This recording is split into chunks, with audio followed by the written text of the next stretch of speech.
Hello and welcome to Design Education Talks from the New Art School. Our guest today is Liza D. Welcome, Liza. Thank you so much. I'm so glad to be here. It's wonderful to have you here. So tell us about you and your work. Well, I own and am the dean of the Cut Design Academy, which is a design college based in Vancouver, Canada. And we specialize in fashion design, global fashion marketing, as well as graphic design and makeup artistry and interior design. It's wonderful.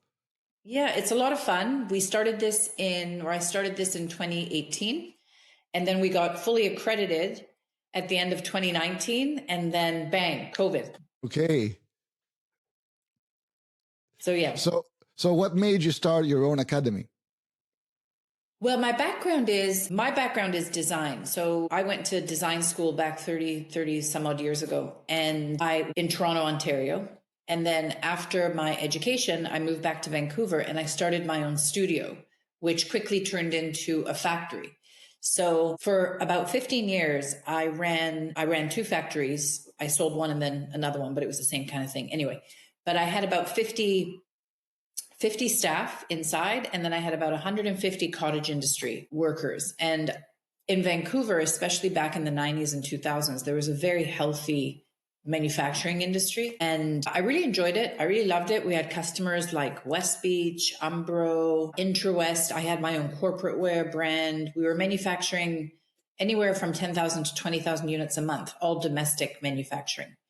And then around the early 2000s, end of the 90s, 2000, the WTO took quotas away. If you remember the World Trade Organization, there was the World Agreement, Pacific Rim deal, all the quotas went away.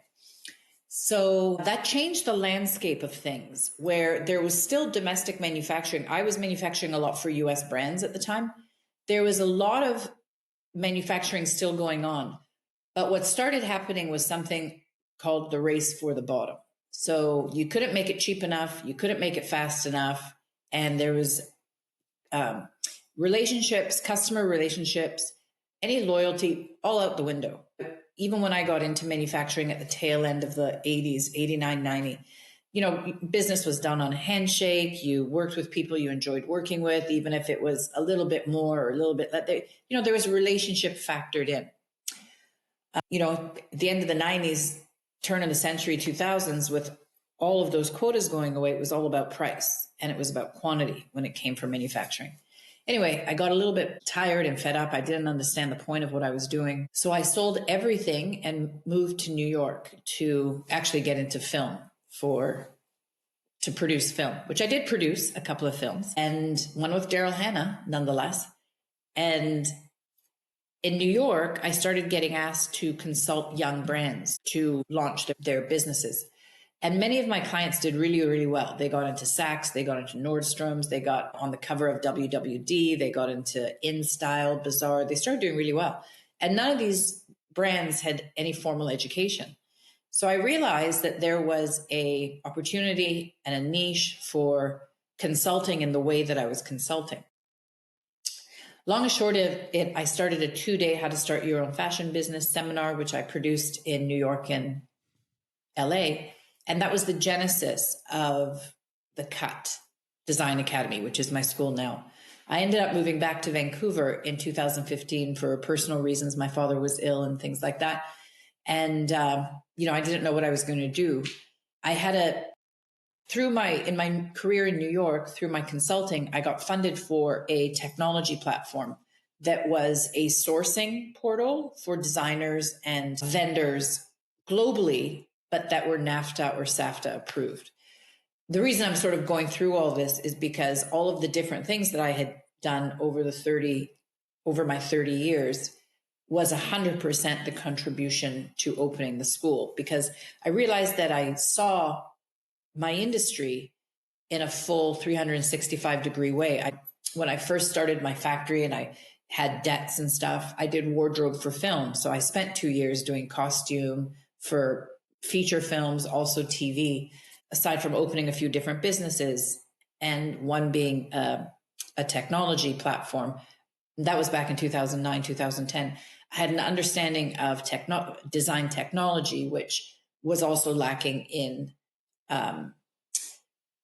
the understanding of it was lacking in the way education was being given in larger facilities. So that's how the cut came about. When I came back, I had to do something. I saw that there was a need for this and a need for a type of education also that's different. We have a 1-on-8 model. So for every 8 students, we have one instructor. And the main reason for that is that the schools are, there's at least 25 students in a design class. And it's not that that's not fair. It's that we as humans have changed. The generations under us, Generation X, so after us, millennials, Gen Z, Alpha, they're used to a very different intake of information. And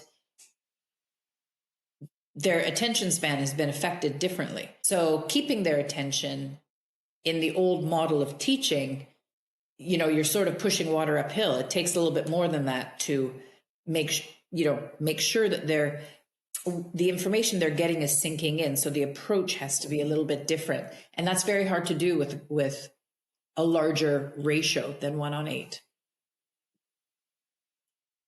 Well, you have answered many, many questions, which is great. I'd like to focus a little bit more about it's very important. Design education has always been a one-to-one process. But why should students come to you? Give us more reasons about the uniqueness of your academy, more information. Well, the one-on-one is a key factor. And to be able to have that attention from the instructors that we have, because, as you know, instructors work at many different schools. So you're getting that one-on-one time from a senior instructor from my school. Might not be a major academy at this point, but the instructors I have work at the major academies and they work here. So you get that time with them. I think one of the largest factors is we really care. So I can truly say, I think I have the best admissions team in Canada. And I truly mean that. My senior admissions, Vanessa, she cares so much about the student. We have 0 students that say, I'm in the wrong course, I need to switch. 0 a year. We have less than a 1% dropout each year. That's unheard of. It's unbelievable. And it's 100% my admissions team. They are absolutely wonderful. So I think that really is a key factor, because when you sign up for school and then you start and then you don't like what you're learning, or it's not what you thought it was going to be, it kicks you back 10 steps in a not a good way. And then you start thinking this might not be for me, when actually it might be. You're just not in the right program in design, So there's that. And then I'm here a lot. I'm pretty hands-on in the sense of, I let the students, I watch them from a distance, but I start seeing early on where their strengths and their weaknesses are. So to be able to have a dean and a founder that has good reach in North America, be able to watch you and then sit down and, for career guidance, the appointments are with me to sort of see where they can fit, where would be good, where their strengths are, where they would be happiest. For example, we have a very strong relationship with Arc'teryx, which is a great brand, Canadian brand based here in Vancouver.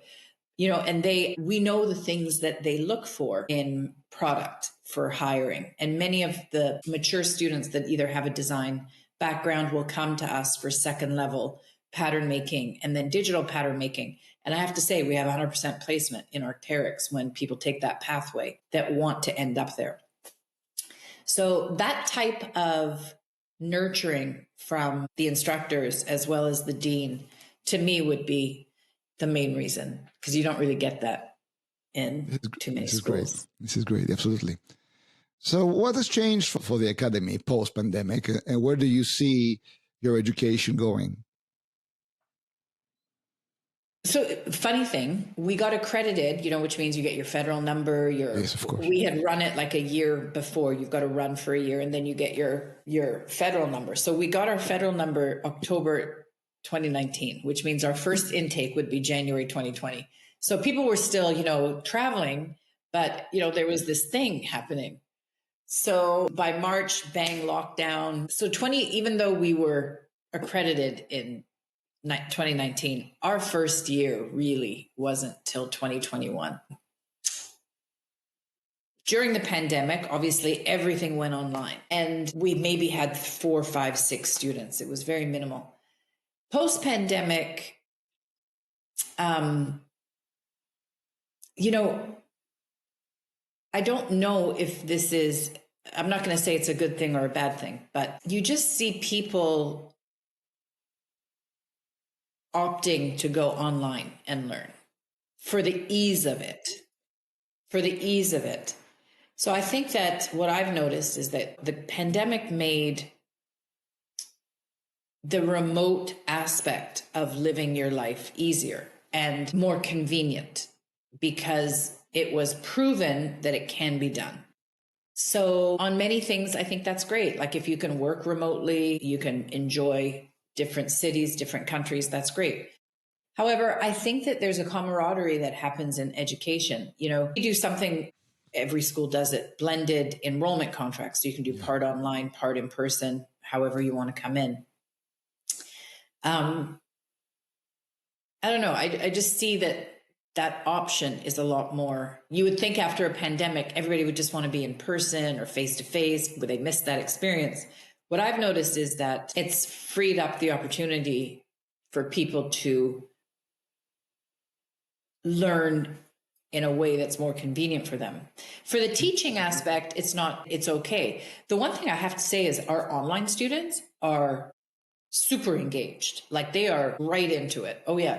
And it's for us, we do it live online. So they're participating in the class with the students. That's the biggest thing I've noticed. Like even me, I wouldn't really consider taking an online class. Yeah. Because, you know, I take art classes or this class or that class. But after the pandemic, it's like, do you have it online?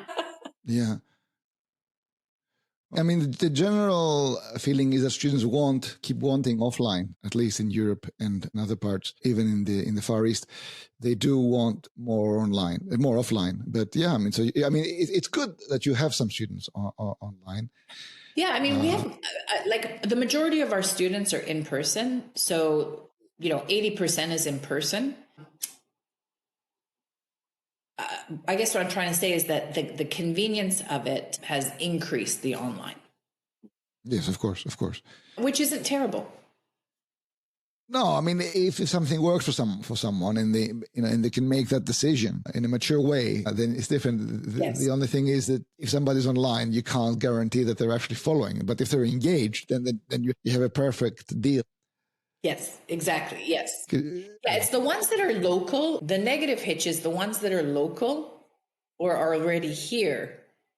I found opt to go online more frequently. So we have to keep our eye on that because, of course.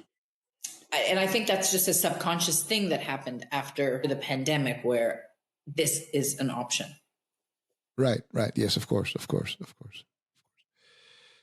So where do you see the future of employability for students and graduates in your area? Well, you know, the design industry, design touches everything. So I think employment is huge. Everything we look at has been designed. Everything we look at has been designed. So the employment opportunities are huge. I think that for students, it goes back to what they're used to. And there's such an immediate gratification, immediate satisfaction that the younger generation has grown up with. The investment in your career, the time it takes to build experience is a bit of a foreign concept. So they impatient out of what a great career could be. You know, so for example, in graphic design, you're not going to start making $150 an hour. You're going to start making $25 an hour, $30 an hour. But in graphic design, if you enjoy design, if you enjoy visual design, you know this better than me. 10 plus years, you're earning great money. I mean, one of our visual design instructors, when she's doing installations, when she's doing projects for her private clients, she's charging $450 an hour. She has 15 plus years experience and she's a very good visual designer. But that doesn't, that comes with putting in the work, putting in the time.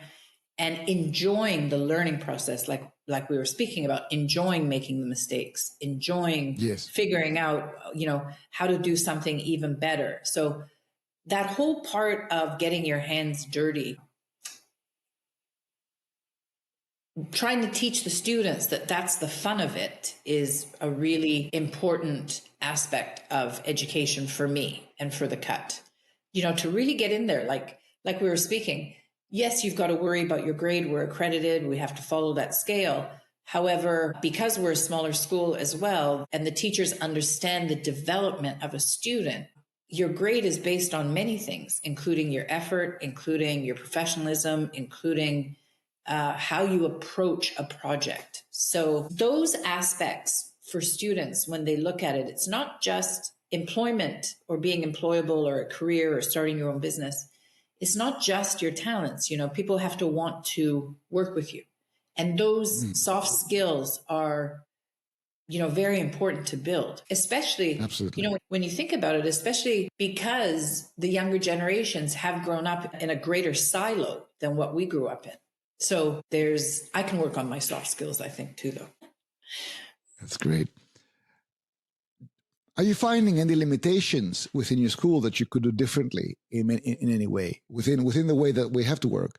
Are you finding any areas that you say, I wish I could do this differently in design education? Yeah, I mean, a little bit about what you're talking about. I wish we could eliminate for certain of our topics, for certain of our things like marketing, product development, the grade system works. For fashion design, for that course, and we have really great instructors for that. So our grading is done differently. You could look at someone's sketches from fashion design and think this person sketches and renders better than that person. But what I love about my instructors is they're also grading on point of view, that design essence, that essence that comes out of what a creative is saying and how they put that on paper. When you're a private college, you're funding yourself. If you have a little more money, you can do a little more things. But on the other hand, if you have a little more money and you do a little more things, other things slip through the cracks. I wish we could offer even more nurturing to the students. We offer quite a lot.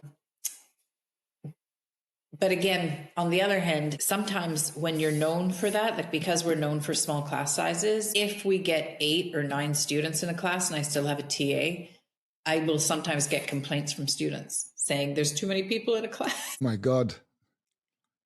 So you should go to other places where there's 80. I know. But that's what happens. On the bigger schools, they've built their brand. So it's viewed differently. And when you're smaller, and if you do that, then you're gypping somebody. Until there's that point that you've got to pass, and then you're in that category. We're not there yet. That's the tragedy. Students don't know when it's good. They don't know how good until it's too late. How can our viewers and listeners find you? Well, we have a great Instagram page. We have a great TikTok page. We have a Facebook page, and our website, the Cut Design Academy, has all of our stuff on it as well. Is there anything else you wish to cover that we haven't covered in the talk? You edit this, is that right? You're going to edit Sorry? this? I can edit if you want. Yeah, I can edit this if you want. Yes, of course. No, I usually don't edit the talks. No, they just go straight because it's just straight. They just go straight. You don't edit the talks? No, I don't edit the talks, but I can edit. I will edit this bit. Just say it. Yeah. It's not so much what I want to add. I just, I really do love the younger generations. And I love that we've created a space where, we get a lot of students that have come here that have worked on their portfolio and then they've gone off to Central St. Martin or Parsons or Rhode Island School of Design. I suppose the biggest thing that I would like to say is there really is such a rewarding, fulfilling, wonderful career in design. And education to be looked at as growth, spiritually, mentally, for all of it, is an important way for education to be looked at. And I think that, in the last 20 or 30 years, there's been a lot of focus on entrepreneurialism, which is wonderful. But we forget that that's a very creative endeavor as well, even if there is, even if it's about money. There's a very creative aspect to it. For the younger generation to really understand, it's great to get a degree, it's great to get a diploma, it's great to get all of these things, but it's just also wonderful to approach it as learning something. So some of the most successful people haven't finished, have left, 3 months before they got their degree or whatever that is. That's not the thing. It's not about completing that. It is good if you can complete it. That's wonderful. It's always better if you can, for your mind, for some people. But the goal is simply to learn and broaden your horizons, even if it's just in wonderful conversation you have with people, even if it's just for your own fulfillment. There is such a spiritual growth in it. There's a camaraderie in it. There's a satisfaction in it. And all of those things contribute to creating a pathway for your career and for your life. It's Absolutely. it's a lot of money. I mean, I respect that. Education, they've made it so that it costs a lot of money now. And to be mindful of that, to wherever they pick to go, wherever students pick to go, to be mindful that they are going to get what they're paying for in every aspect, which was actually one of the reasons why I wanted to do a 1-on-8, because you're paying 30, 40, 50,000. That's not what we charge, but in a lot of these places. And, you're 1 of 50. And that's hard to squeeze out what you paid for in that, just in an instructor's time. Just mathematically, the time and the students don't make sense, Yeah. So absolutely. To be very mindful, education is a wonderful thing. And there are places out there that can give you exactly what it is you're looking for and that can level you up to where you need to be. Absolutely. Well, thank you so much for the wonderful conversation. Thank you so much. This was really a lot of fun. Stay in touch and all best of luck. Thank you so much. Happy holidays.